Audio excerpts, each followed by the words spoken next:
Good morning, afternoon, good evening, depending on when you are. Hey, it's another exciting day of science at Ace Academy here from the live from the Brunner Bunker in the quarantine southeast United States. We got 81.2 hydrosphere and natural resources. So we're talking about I can describe the way the ocean is considered a natural resource. There are multiple ways that the ocean is considered one of the world's most valuable resources. What are natural resources? They're materials or substances occurring in nature which can be exploited for economic gain. Now, the word exploited, you might go, hey, wait a minute, that sounds bad. Well, in this case, just means used.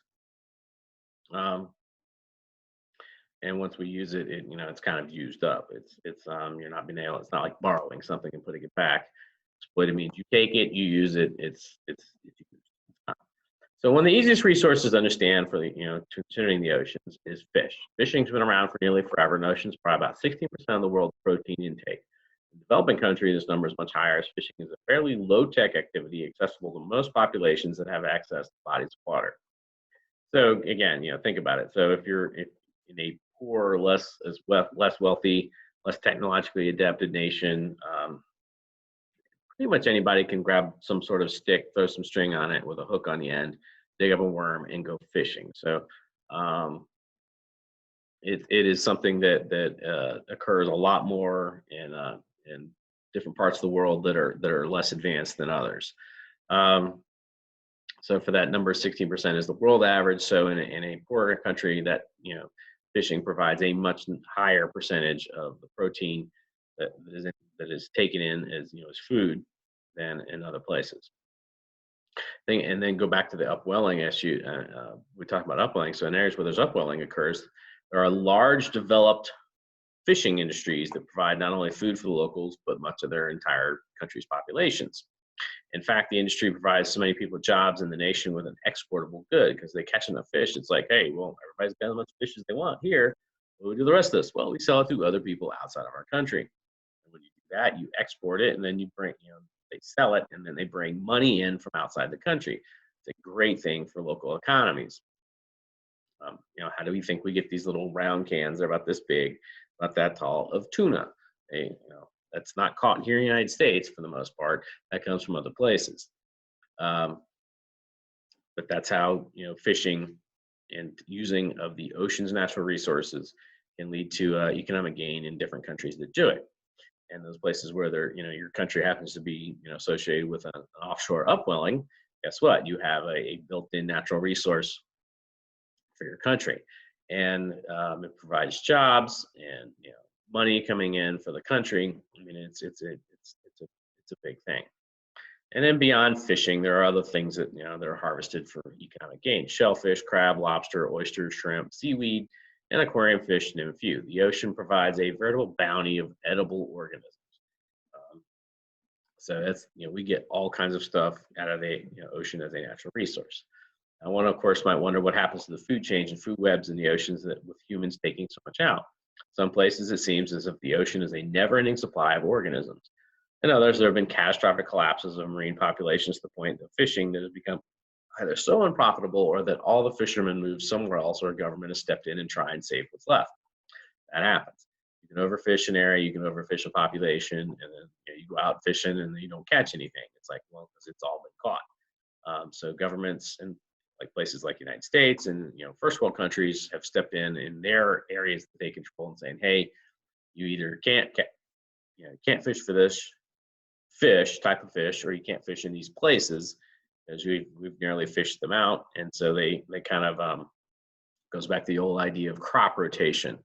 And a long time ago, figured out that you can't just keep growing crops on the same plot of land. Eventually you got to leave it what they call fallow, not grow anything for a couple of years for the soil to recover. Same thing with fishing. You fish an area for a while and then you move off to someplace else and you don't fish that area for a while. And usually the governments are the ones that set these rules up. But fortunately, the ocean is an incredibly large place, and we as humans still know so little about it and the overall. We've yet to find the end of the supply of resources from the ocean. The capability of organisms to replace one food source with another in the food webs that already exist in the ocean is one of the reasons that marine life has thrived the way it has for so long. So anything that eats, ocean, it's bigger fish eat smaller fish.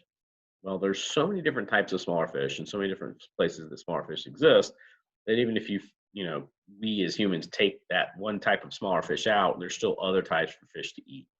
So there's more connections in the ocean, and so the food webs are, they're damaged, but they're not, you're not destroying the ability of any given organism to survive by going out and harvesting fish from the ocean, unless you just wipe something out.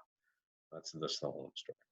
Another resource the ocean and some large lakes and long rivers provides is transportation. Most of the world's produced goods travel by ship around the world. It's one of the most economical methods of transporting large amounts of anything.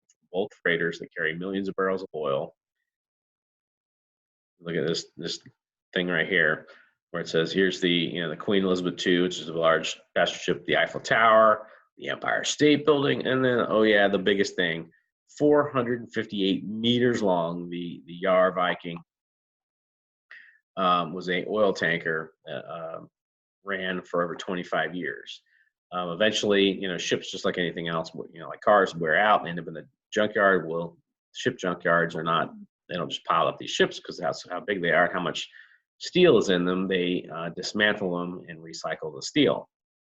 So that the Yar Viking that still holds the record for the largest ship ever built is no longer exists because it wore itself out working.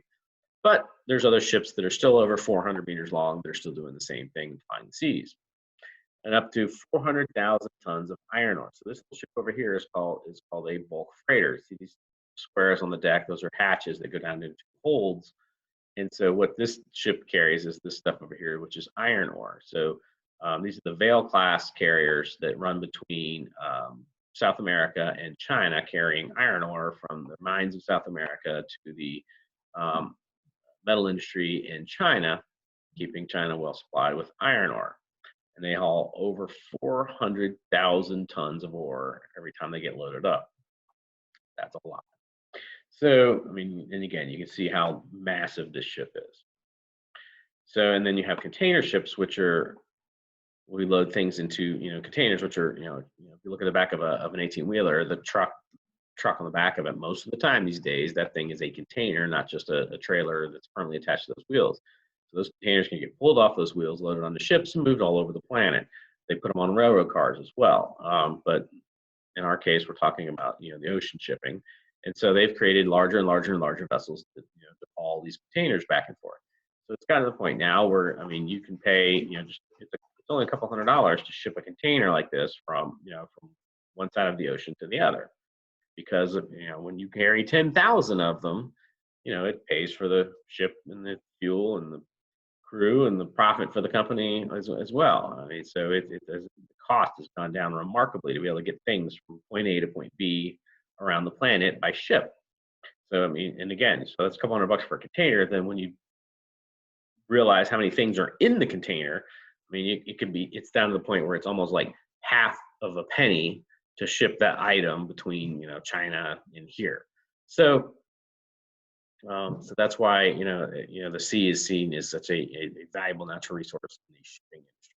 Shipping, literally, things moving on ships is such a cost-effective way of getting goods around the planet. It's a little slow.